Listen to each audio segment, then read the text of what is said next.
In a 2016 blog post after Miss South Africa, she spelled out what the condition is. It resulted in Mimi being physically female, but genetically male. Let this one sink in for everyone who always consistently tries to pull this whole like, oh, intersex does not dispel the idea of the gender binary or the sex binary. It does not prove that. No, because you will still have a prostate. Okay, well, no, but you will still have a certain amount of gametes. Your chromosomes will certainly line up with what your gender expectation is. Genetically, you are male. Biologically male. You're biological male. This is fascinating, and it should be to everyone, because it shows how incredibly complex some of these things can be.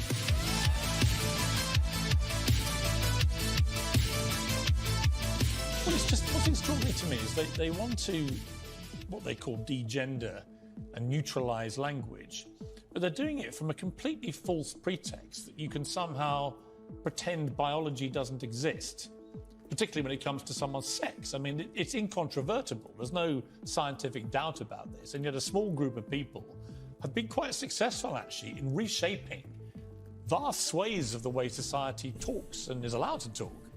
It's bullying, and we've seen the way J.K. Rowling has been bullied, Catherine Stock has been bullied. They've stood up to it, but it's very upsetting the way this tiny minority of people has managed to capture the discourse and to really talk arrant nonsense. What's the answer to it? Science. I mean, well, yes, you trust the science, of course. We shall trust the science. I've always said this since the very beginning of my days, yes? there are two sexes. You can talk about gender if you wish, and that's subjective. I'm not. But when people say there are 100 genders, for example. Yeah, I'm not interested in that. As a biologist, there are. Interesting. Fox News went a little wild with the clickbait. The headline is a little more intense. He does acknowledge there's a difference between sex and gender, and we're going to get into that too, because even what he's saying is still a little bit behind the times, but certainly I can see why this was very useful. Now, just to set the whole thing up. Oh, yes, I'm not truly interested in that discussion. I'd rather save that for something for philosophy or some other category to deal with, but I will say distinctly that there are, of course, two distinct sexes, and that's just how we understand the known world and biology to exist. Two sexes, and that's all there is to it.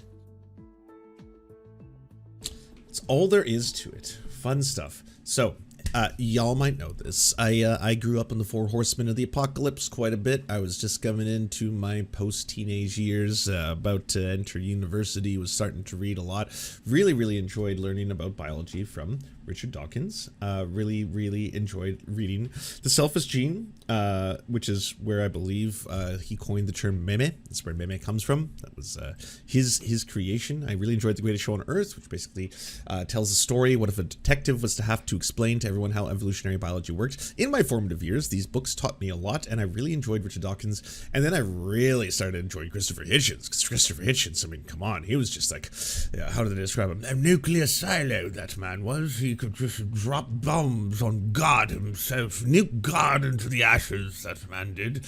But I found the both of them very entertaining, very fascinating writers, very intelligent is what I believed at the time, and that I was going to continue to devour everything that they wrote. I read a lot of Richard Dawkins books. I also read Brief Candle in the Dark, which of course is playing on Carl Sagan's A Candle in the Dark. Carl Sagan was always my favorite. He was my favorite of all the scientists, I'm saying, not of the Four Horsemen. The Four Horsemen go down like this. These are the big ones. We got, of course, Christopher Hitchens, who was basically, he went from being like, hey, I'm really into, Greg Orwell, 1987, and I really like him. Homage to Catalonia, socialism, fighting on the behalf of the socialists versus Franco. He was a good man, that George Orwell, to I'm now a full-blooded neocon because 9/11 scared me, and now I'm really scared of Muslims and the Muslim majority. And so I also noticed around that time Richard Dawkins was doing about the same thing. He was kind of transferring a little bit because, like, I actually saw Richard Dawkins. He performed in Vancouver, and my brother bought me tickets to go see him, and it was terrible. It was really fucking terrible. I thought he was going to talk about his book. I thought he was going to talk about the God delusion. I thought he was going to talk about all the concepts he talks about. He was just going off about Islam the whole time. He was like, there's no such thing as Islamophobia. You all understand this, right? There's no such thing as Islamophobia. And of course, no more safe spaces. No safe spaces in schools anymore. None of those safe spaces. We must all fuck safe spaces. Now, why the fuck are you talking about safe spaces and the Quran and Muslims and the fact that like Muslims are an imminent threat and all this kind of post 9/11 terrorist fear-mongering shit. I always thought Sam Harris sucked. Sam Harris was always kind of just a piece of shit. His writing, his smarminess is kind of like, well, I approach this from a academic standpoint, one in which I have to admit there can be distinctly no differentiation between what we believe to be truthful and what we believe to be empirically measurable. It's at that point that we can come to only but one conclusion, and that conclusion is, of course, that there is no God. Like, I was like, you sound so fucking pretentious. And again, a lot of you come from different fields. You're a creative writer and a historian. You happen to be an evolutionary biologist. And again, in your field, very, very skilled. One of the ones that I read a lot of. You're a neuroscientist. You know, the only good one was Daniel Dennett. Daniel Dennett, obviously, he grew up to be okay, you know. I started noticing as time went on that a lot of these people who were supposed to be, you know, the edgy atheists, the kings, if you will, of atheism, the 4 horsemen of the apocalypse, they were all just kind of really racist. Oh, sorry, not Daniel Dennett. Daniel Dennett's always been based, but the other 3, because I mean, Sam Harris, he went down the whole 1350 race and IQ shit. Richard Dawkins can't stop talking about fucking, or at least expressing his Islamophobia. It's not a real word. Yes, it is. It absolutely is. I know that the argument would always come from the Richard Dawkins of the world to be like, okay, so we have to be able to separate the fact that people in Islam, that's a religion. It's a religion. So it's not the same. I'm not racist. It's not an ethnicity. I'm not going after a particular people. I'm going after people who are devout readers of the Quran and you know, if they are extremists and that kind of stuff. That's what I'm worried about. It's like, well, yes, but you have to understand, Richard Dawkins, we're especially living in a post 9/11 world. There seems to be a really large vilification of people who happen to have brown skin, and then one of the large parts that we're doing is we're vilifying a lot of the individuals who come from those countries that are predominantly Muslim countries. We're associating directly Muslims with violence. We're associating Muslims with terrorism. And frankly, the one group of people who is doing the worst stuff in the planet right now is America. I mean, America is invading Afghanistan. It's invading Iraq. It's bombing the fuck out of them. It's killing hundreds of thousands of Iraqi children. Like, America seems to really be a violent terroristic force globally. It seems like this war on terror is America ravaging terror upon the world and aligning with a lot of countries on the West, you know? I mean, Canada was kind of like, I will not join, I put my pepper on the steak, Jean Chrétien says no, fuck you. And then France did the same thing, and then America was like, well, France, freedom fries, traitor fries, y'all are a bunch of fucking traitors, hate you all, fucking fries. Fun fact, I tried freedom fries, they tasted the exact same. I went to America during that time, they were the same. Richard Dawkins starts tweeting out shit like this. All of the world's Muslims have fewer Nobel Prizes than Trinity College, Cambridge. They did great things in the Middle Ages, though. You can attack someone for his opinion, but for simply stating an intriguing fact. Who could guess that a single Cambrian college? Muslims aren't a race. What they have in common is religion, rather than Trinity. Would you prefer comparison with the Jews? Google it. You're Islamophobic. No, I'm phobic about FGM, whipping women for being raped, pushing gays off buildings, honor killings, death for apostasy, extramarital sex, etc., teaching children anti-Semitic nonsense. I'm not Muslim-phobic. Muslims are main victims of the above. A lot of that's in the Bible. A lot of that's also in the Bible. Lot of the big 3. The big 3. I learned this from you and all of you. The big 3 monotheistic religions, the Holy Trinity, if you will. I would say the trilogy more like, because one after the other. It's like, yes, first we have the Torah, then we have the Old and the New Testament, and then we finally have the Quran. Each one kind of just does a little bit of improvement upon its predecessor in terms of writing what I consider to be a fictional narrative myself. But I'm also kind of grown past the fact that if any single person wants to believe in these things, or even just enjoy the fact that they associate directly with the religion for familiar reasons or for a sense of belonging or any of that kind of shit, you do you, not my business. I'm not on that side anymore, because this used to really be about, like, you can't just be an atheist. You have to be an anti-theist. You have to want to destroy theism, be against theism, the very belief of believing in a theistic deity above you, right? And there used to be amazing, fantastic, multiple deity religions in a variety of cultures. Doesn't matter if you're looking at Indian culture, you look at Greek culture, has many different deities and gods and stuff like that. And we've moved into a monotheistic state where right now most people worship one God, usually Yahweh, the one true path, or whatever your particular God may be, all that kind of stuff. We all remember the memes. Oh yes, the flying spaghetti monster. Yes, no, was. But listen to this. Listening to the lovely bells of Winchester, one of our great medieval cathedrals, so much nicer than the aggressive sounding Allahu Akbar, or is it just my cultural upbringing?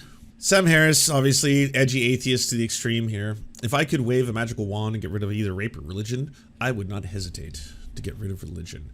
And you know why? Because religion makes people rape. Yes, that's right. There are commandments within religion, within the Bible itself. I'm not sure if you're aware of this, but there are actual instructions on how to handle knowing one's daughters inside the Bible. So it is the Bible that makes rape possible. Were it not be for religion, there would be no rape.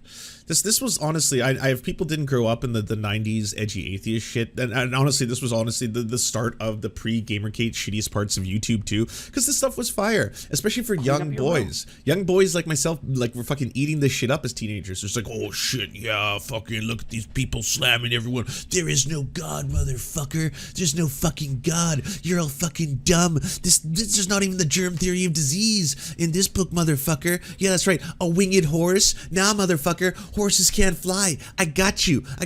A burning bush? How long can it burn? It's got a finite amount of fuel. That's when it stops burning, motherfucker. Yeah, that's right. God is dead. God is dead, motherfuckers. I got every single one of you. Fuck you all.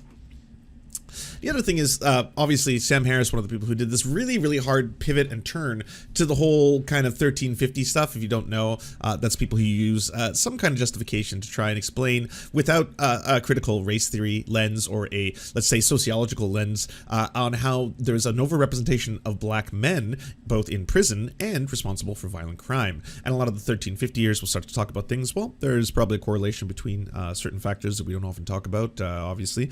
They could be a certain cultural aspect. I'm not going to say genetic, because that one's that's a little phrenology, so we're not going to go with the skull measuring, but I will say that there's probably something within their culture especially that can demonstrate this. And oh, along comes Charles Murray. Oh, what do you got here? You got a book on IQ, the bell curve. There's a curve, you say. And so wait, are you going to do some studies and research on race and IQ? You are. Okay, so now we know the differences between the intelligence levels of the races. Who's the smartest? Oh, the whites are. Interesting. So how did we come to this determination? Oh, interesting as well. You're saying that it's more reflective, perhaps, of the ability for individuals to take a standardized test in a specific language within a specific time, done in a specific way. And maybe what this is really demonstrating is poverty levels and education levels across America. That could be what it's showing, because that would actually explain a lot more. You're doing a very specific standardized test, and in that specific standardized test, people within different areas are doing worse. And so, okay, so we know now, years later, that race doesn't exist. There's no such thing. So trying to correlate the two, it's quackery. It's absolute quackery. Trying to be like, so there's a correlation between black people, white people, and their relative levels of IQ levels and intelligence. It's race science. It's actual quackery. We know, because we've done the Human Genome Project. We found out that, like, there's not actual such a thing as race. There are people who are othered and treated differently in society because of a bunch of random attributes. Sometimes we attribute it to melanin. Sometimes we attribute it to the way their faces look. Things like that. We will certainly treat them, broadly speaking, differently in society for these artificial things that we set up. But knowing that they're not real and that we made them up is pretty neat and useful. And so then along comes Sam Cedar. Sorry, not Sam Cedar. Sorry, Sam, I did you dirty. Damn, I was so flawless in the segment. I apologize. Retract that. Sam Harris, the worst Sam. So when he was called out on a lot of the stuff, by the way, he did one of those like, oh, sorry. If you wanna call me out, I have a black friend. So, well, less of a friend, but a black guest star who did come on to the podcast. So the other thing that I regret, which I think is the thing that you were taking me to task for, and that I understand it, but I do regret that in my preface to the podcast with Murray, I didn't add some full discussions of racism in America. The reason I didn't, or certainly at least one reason why I didn't, is that I had maybe 2 months before that done a podcast with Glenn Lowry an economist at Brown, who happens to be black. Glenn is fantastic. He's got his own podcast, The Glenn Show, which everyone should watch. Glenn was on my podcast, and we were talking about race and violence in America, and I prefaced the conversation. Like, so that was basically the Sam Harris response for the entire thing. Really good video, by the way. If you haven't seen it before, Stephen Jay Gould. I'm not going to play it because it's a whole 7 minutes, but look up Stephen Jay Gould on intelligence tests. Way back in the day, he's still so based. He stood the test of time. Him and Carl Sagan, baby, such good dudes. Dudes rock. Stephen Jay Gould definitely rocks, and basically takes them to town in this old clip from 1995, where it's just like, well, yes, okay, you've demonstrated a quantifiable number, but what is that number demonstrating? And when it comes to IQ levels, I would say, what do you think is happening to black communities in America when we actually have the ownership of housing directly correlated with the quality and funding of school systems within areas, as well as a correlation between poverty, crime, and access to education, healthcare, stuff like that, and whether or not parents are single parents or have to work harder will also play very hard into the ability for any one person to do standardized testing. That's what you're demonstrating here. That's what the numbers are showing. This shouldn't be a reflection upon a difference between the intelligence levels of black people and white people, because that's weird phrenology, eugenic skull measuring shit. But what this should be showing you is that people will be able to perform on the standardized test at different rates of success based on poverty, education, family, a whole bunch of conditions. That's what you're showing. That's what you're demonstrating. If you want it in more detail, please also watch Sean's video on the bell curve. It's very long, but I mean, it's pretty much once you get to the end of that, if you're still someone who's doing the whole astrology for incel IQ shit, where you're just like, well, I tested myself, got a 155, so I think I know, bro. Oh, well, I'm a 167. I'm basically going to be in Mensa pretty soon. It's pseudoscientific shit.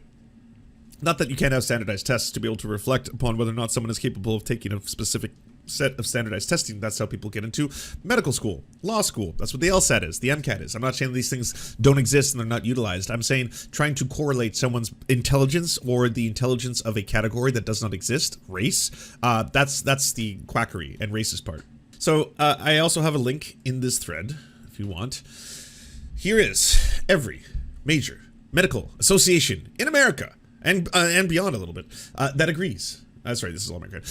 Every major medical association, I can't even speak right now. I'm too excited. Every major medical association in America agrees on both the current understanding of trans people existing, gender-affirming care being a positive thing that can improve the outcomes of people who experience gender dysphoria, the fact that gender, sex, sexuality are separate, the fact that we had once thought that there are things like a male brain and a female brain. We have come so far. Oh my God, so many different fields have combined, and we have so much more information, a vast amount of knowledge on a topic that is incredibly complex, a topic that is incredibly fascinating, but one in which the more you learn, the funner life becomes, because it turns out, like most things, we're not as boring as we originally thought. Just like we used to think that we were the center of the universe, Earth, like that was it, that like this is it, and then basically the rest of everything is around us. No, it turns out we're a very, very small little pale blue dot in the middle of nowhere, in a Milky Way galaxy, and there's a lot of other galaxies, a lot of other, like, it's just, oh, it's so vast and interesting. It's so much more fascinating than just that simple idea of this is what we used to be. That's the really cool thing.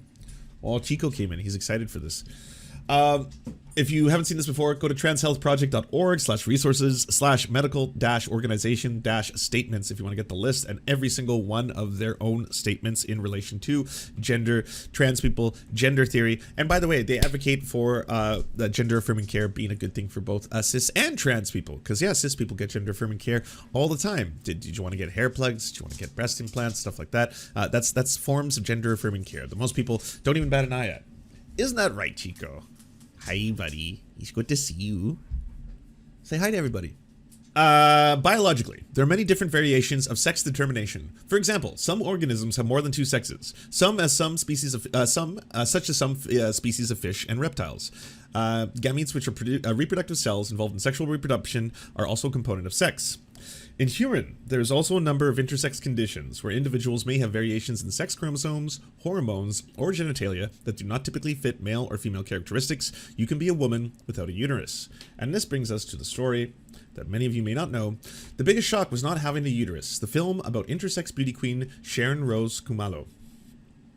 It takes more than seconds to warm to Sharon-Rose Khumalo. The former beauty queen waves away an apology for having croaky COVID voice. That makes two of us. I have strep throat from all the traveling, she says. It's her smile that sets her apart from the other impossibly beautiful finalists in the footage from Miss South Africa 2016. While they pout and pose, Khumalo stands there with a friendly beam. It's important to be herself in front of the cameras as Miss South Africa, to be authentic. You're basically in the beauty Olympics. It's very easy to fall into the trap of being prim and proper, but I wanted to do it on my own terms. For instance, she says that she let her hair natural and unstraightened, or left her hair natural and unstraightened.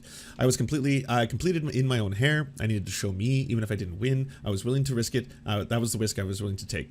Khumalo, who's 32, didn't win Miss South Africa, but she did become a bit of a celebrity. So it made headlines 2 months later when she went public on social media with something she'd only ever told her family, close friends, and boyfriends. She is intersex.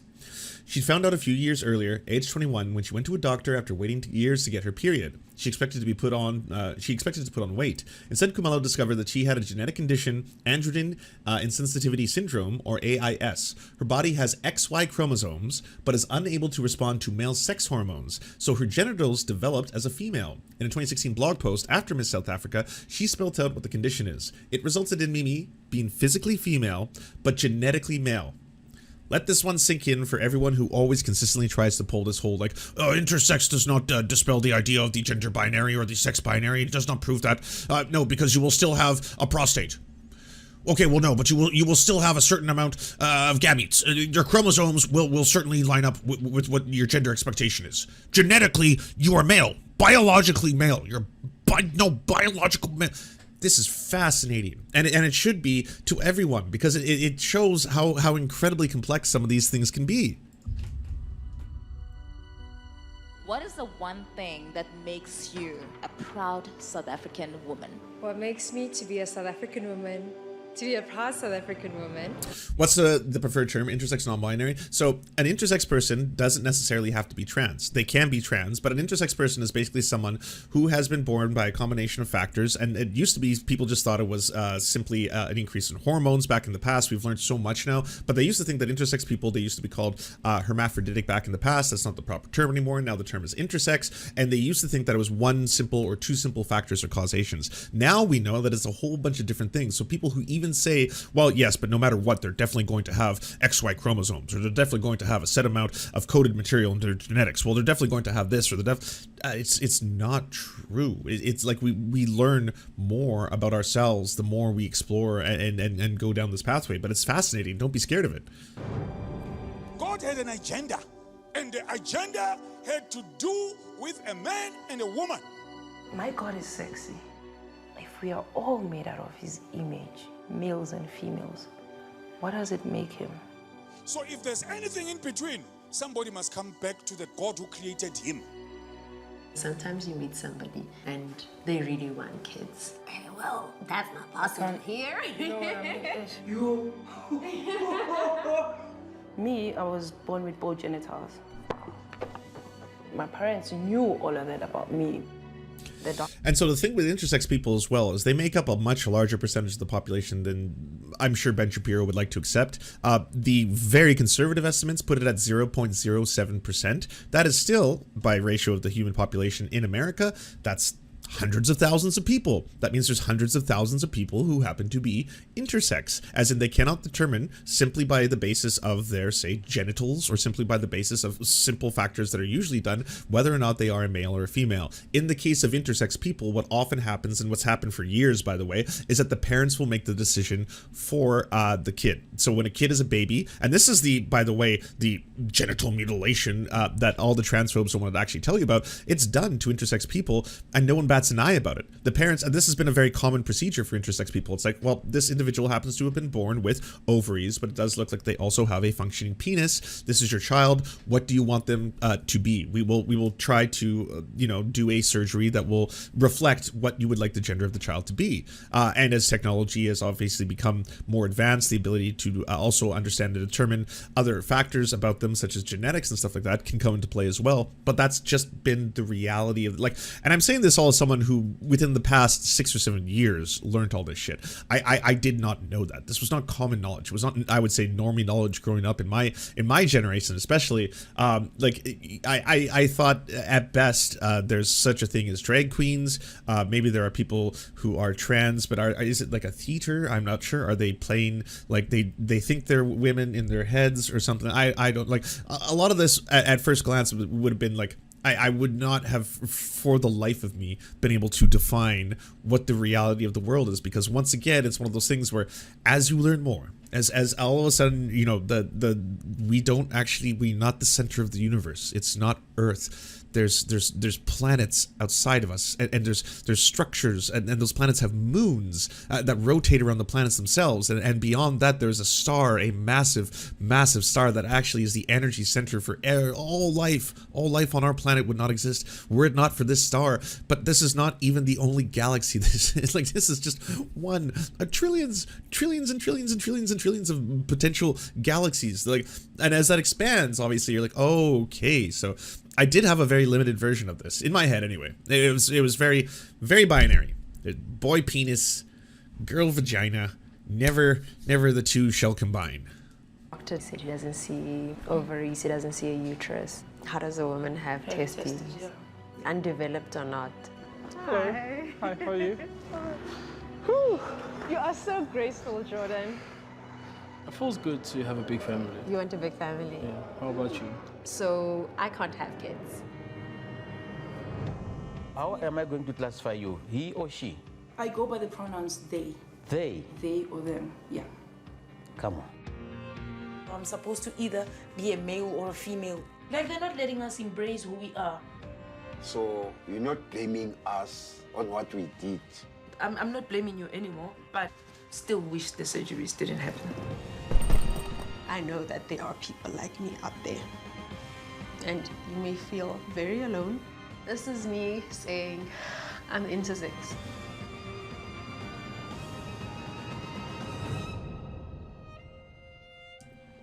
I haven't seen it, but it looks incredible, by the way. But again, let's just read this one more time. This is the part where I think a lot of people haven't even begun to wrap their heads around this. Khumalo discovered that she has a genetic condition, androgen insensitivity syndrome, AIS. Her body has XY chromosomes, but is unable to respond to male hormones, so her genitals developed as a female. In a 2016 blog post after Miss South Africa, she spelt out what the condition is. It resulted in me being physically female, but genetically male. I'll spare you the long biology and genetics lecture, but this single-handedly, in its very structure and our understanding of what it means, destroys the Ben Shapiros of the world, destroys the Matt Walshes, her very existence.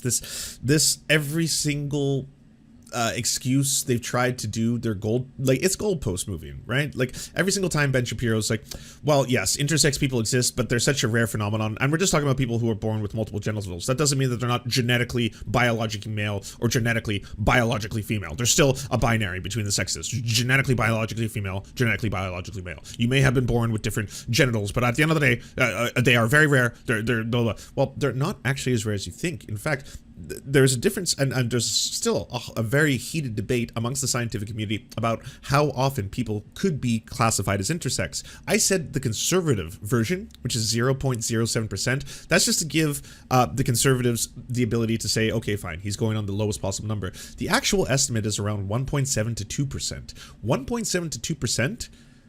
There is more people in that case who are intersex than there are redheads in the United States or in society, broadly speaking. It's not an extreme rarity. Even if it was, that wouldn't prove your point. You can't suddenly just ignore parts of humanity because it doesn't happen very often. But even if that wasn't the case, that would mean that there are more intersex people than there are redheads. So do you think redheads shouldn't have civil rights? Do you think redheads shouldn't have the ability to speak about this or be part of the conversation? And I'm sorry, yes, this does throw our previous understanding of sexes into question. Thanks for the Scientific American study, by the way, or article. Beyond XX and XY, the extraordinary complexity of sex determination. Humans are socially conditioned to view sex and gender as binary attributes. From the moment we are born, or even before, we are definitively labeled boy or girl, yet science points to a much more ambiguous reality. Determination of biological sex is staggeringly complex, involving not only anatomy, but an intricate choreography of genetic and chemical factors that unfolds over time. Intersex individuals for whom sexual development follows an atypical trajectory are characterized by a diverse range of conditions, such as 5-alpha reductase deficiency, highlighted in graphic below. A small cross-section of these conditions and pathways they follow is shown here. In an additional layer of complexity, the gender with which a person identifies is not always aligned with the sex that they are assigned at birth, and they may not be wholly male or female. The more we learn about sex and gender, the more these attributes appear to exist on the spectrum. Not to mention, this spectrum is not determined by any one single thing. It used to be an argument that it was like, well, after a certain amount of testosterone is pumped into the human body, that's when it becomes a man and they grow the penis. It's kind of confusing to all of us how men have the titties. Haven't truly figured that one out, but either way, there are but two sexes, men, women. We do our thing. You get enough testosterone, boom, you become a man, you're a man. Well, it's like, oh, there's actually quite a few combinations and factors that play into that. It's very intricate. It's much more complex. And also, even the XY chromosome, even that alone is not going to be enough. That's not enough of an explanation. That there are exceptions to that rule. That's the part where I think you have to acknowledge it. Even at its most conservative, estimates 0.07% of the population, but it could be as high as 1.7, that hundreds of thousands of Americans who do not fit the proper definition of what a man or a woman is based on their genitals or gametes or hormones alone. For comparison, 2% of the US has red hair. Intersex is a general term used for a variety of conditions in which a person is born with reproductive or sexual anatomy that doesn't quite fit the typical definitions of male or female.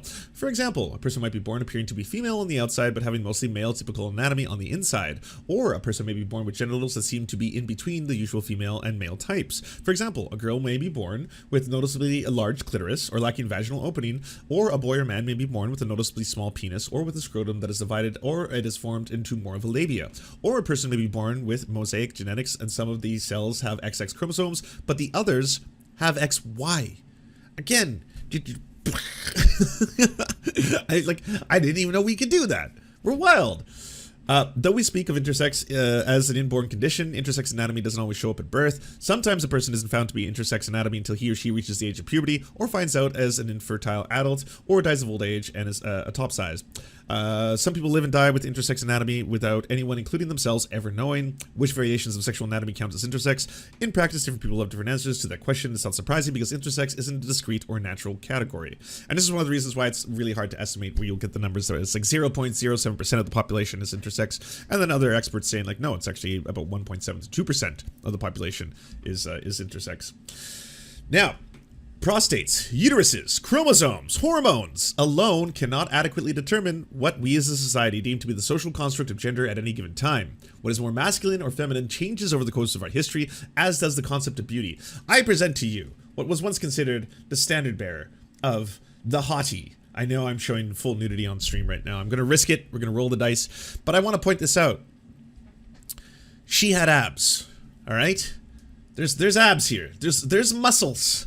Okay? Right now, to find this woman attractive is to be considered gay.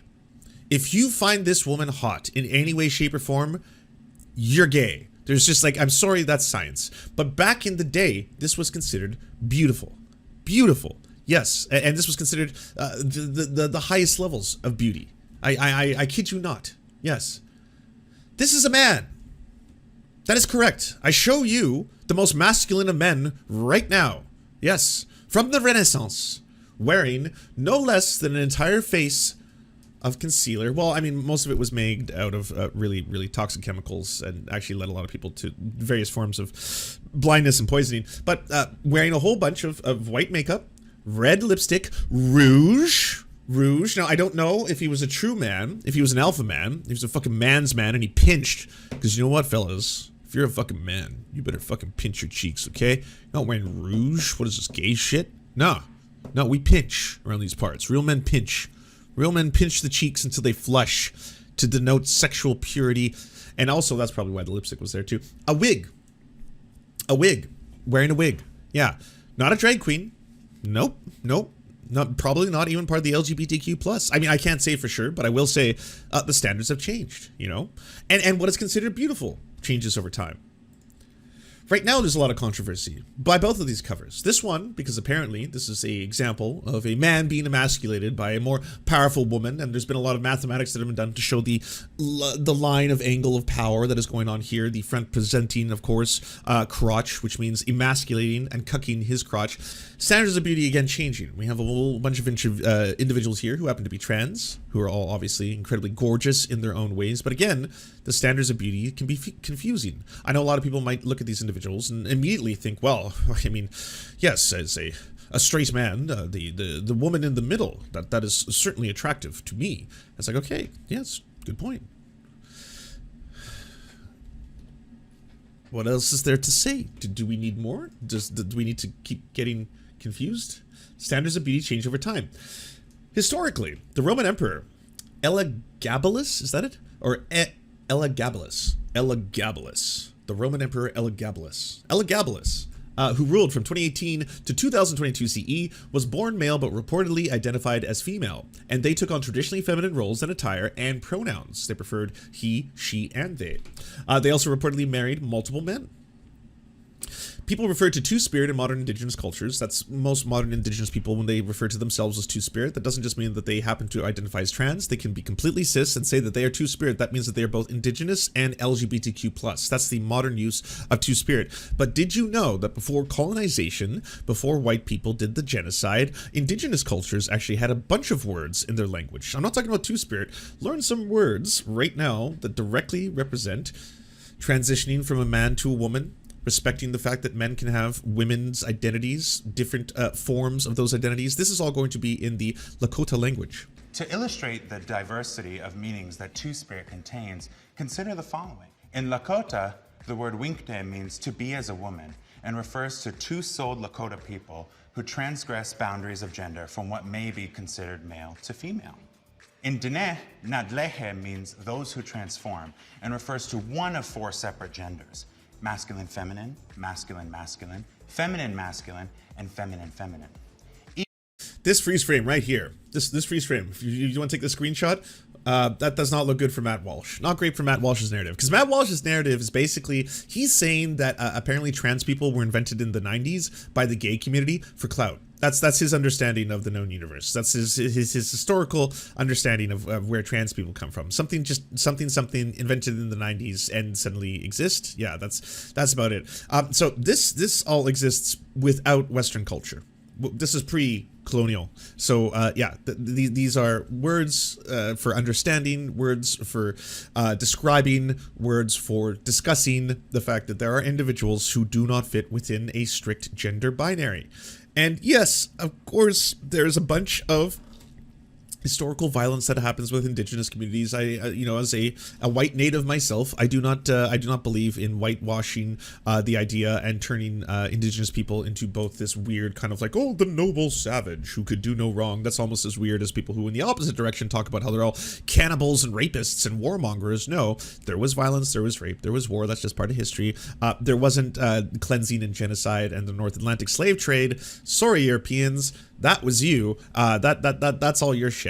But either way, there was also a better understanding, in my personal opinion, of a lot of these concepts than the Puritans brought. I feel like the Puritans and the Christians, they brought a lot of hang-ups. They got a lot of their own shit they're kind of working through, so they're kind of coming to the new world, and they're all like, oh, thou shalt not, thou. It's like, yes, but we do happen to have individuals who don't maybe fall within the strict gender binary. But honestly, queer history is amazing. Queer history is beautiful. It goes so far. There's like, I haven't even given you all of the stories. I'm trying to do like obviously quick summaries of a lot of the things that happen. But if you start looking it up, like, we're in such a good way to be able to push back against a Matt Walsh who will come forward and be like, oh, well, how did he put it? This umbrella term was invented by gay activists in the 90s. No ancient culture has anything remotely resembling the modern concept of transgenderism. And then like 2 seconds on Google reveals around 5000 to 3000 BC. Gala, described as an androgynous or trans priest of the Sumerian goddess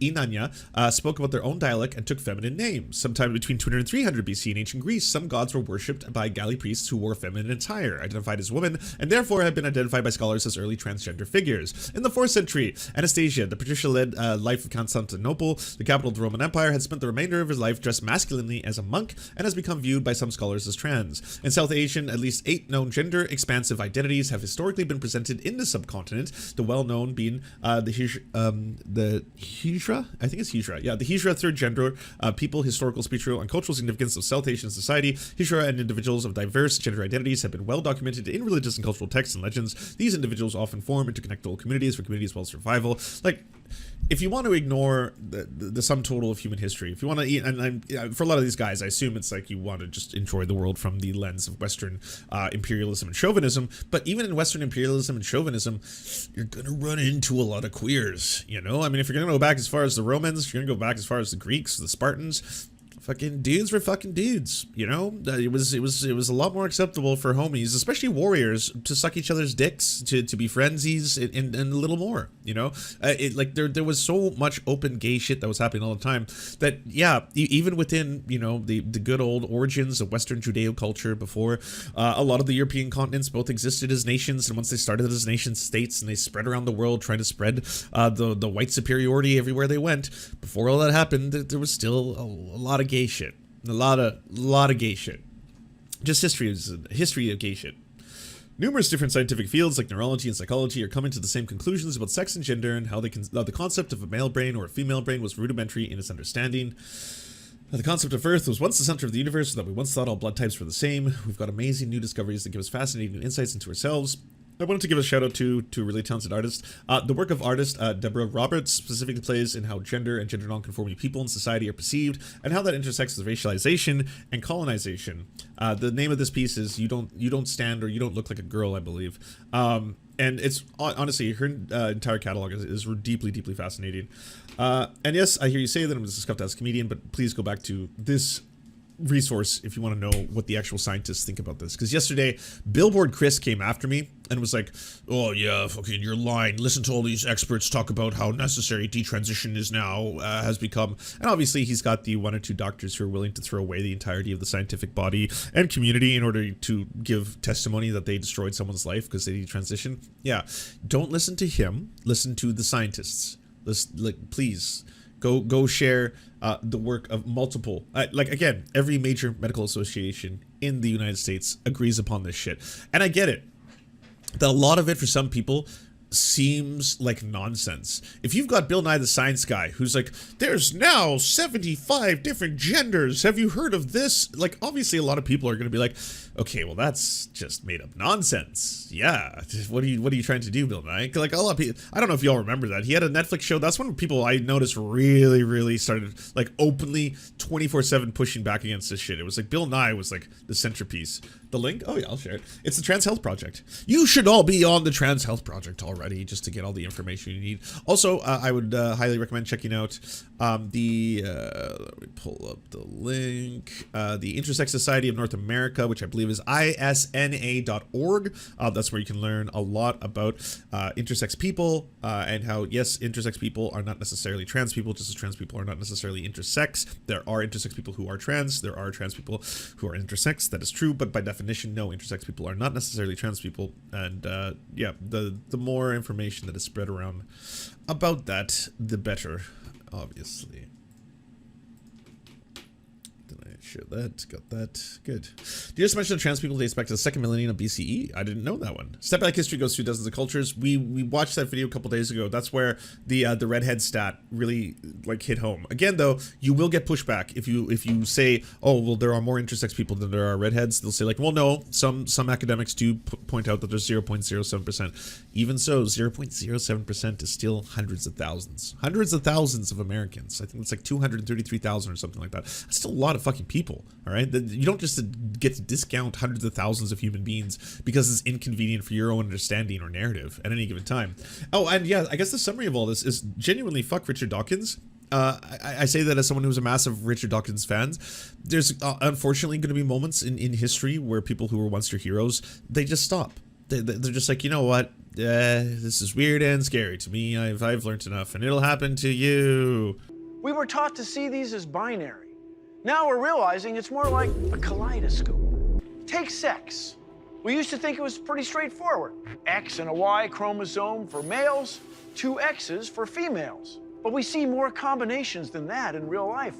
This isn't like, I know everyone's like, oh, Bill Nye went political. Fuck you, Bill. Why'd you have to bring politics? No, this is a person who is reflecting his understanding of the known literature of the scientific community. It's like, oh, so this is the new stuff that we've discovered. Interesting. Okay, yeah, so I thought it was just a simple binary. XX, XY, but oh, there's a bunch of other stuff going on here.